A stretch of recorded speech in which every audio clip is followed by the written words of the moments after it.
علامہ شبلی نعمانی کا مختصر تعارف۔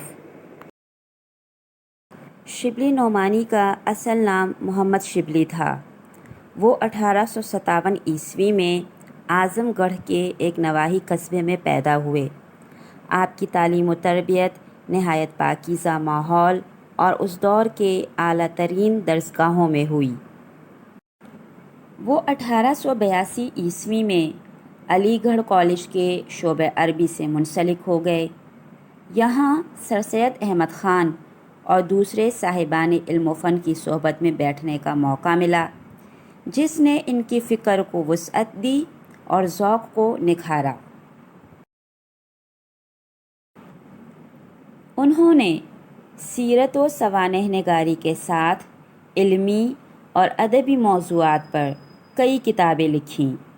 سیرت النبی صلی اللہ علیہ وآلہ وسلم ان کی مشہور ترین تصنیف ہے۔ یہ 7 ضخیم جلدوں پر مشتمل ہے۔